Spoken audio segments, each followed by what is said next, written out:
Well, David, we're celebrating this wonderful season, the Advent season, and in the Messenger, you focus on this special occasion. As Christians, as Adventists, how can we make the best of Christmas? Like many in society, it's a time to think of family and others. Because the person who demonstrated love for others so much was Jesus. The Word became flesh and moved into our neighbourhood. If that's not good news after what we've just experienced at the general election, I don't know what is. However you feel about the other lot winning, to move straight into the Advent season and a reminder that the Word became flesh and blood and moved into our neighbourhood is just the most precious news you and I can ever know of, and our society.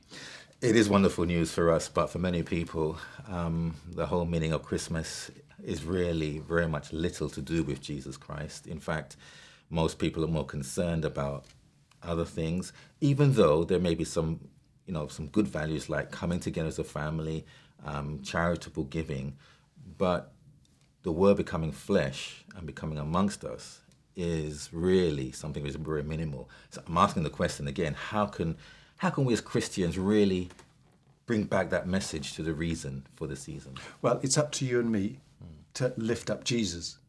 What can we do? There are several practical ways. First of all, our worship services as a community can be open. Let's make every effort to use this Advent season evangelistically.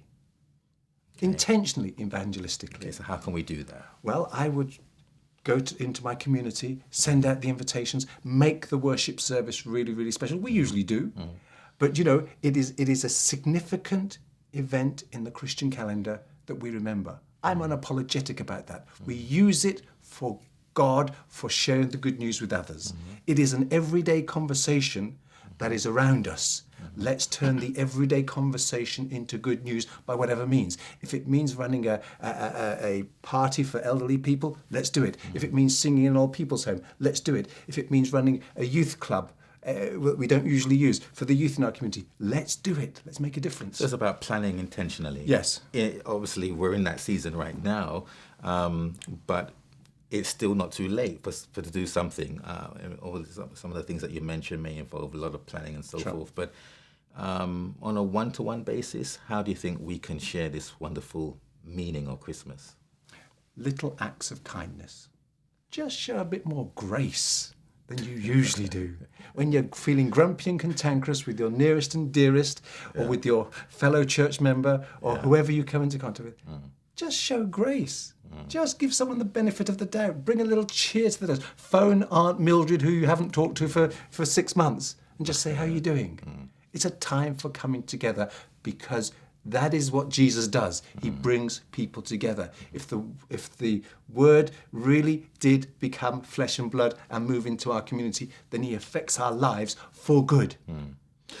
Christmas is also a time of loneliness for many people who don't want to celebrate Christmas for whatever reason, but also with all the attention on the family, some people don't have that environment. How do you think that we can reach individuals who may fit into that category? I think you have to think intentionally. You have to have your list. Who is going to be missing out? Who is going to be on their own? What can I do to take a step outside of my comfort zone and just bring a little bit of cheer? Is it sending some mince pies to your next door neighbour or whatever? Selling them? I said sending them. Oh, sending them. No, not right. selling them. No. Okay. Little acts of kindness is really good. And obviously there are individuals who have nothing to do with this season. They just think it's completely a commercial experience and want nothing to do with it. And everybody has their right as well. But it is an opportunity to capitalize, if for want of a better word, to recognize that people are a bit more susceptible or willing to hear something positive during this time. Let's address that again. I understand how some people feel this is a total pagan festival. I understand that. And how it's been distorted and how Jesus never gets a profile. Hey, it's up to you and me to give Jesus the profile at this Advent season. And I'm determined to do that.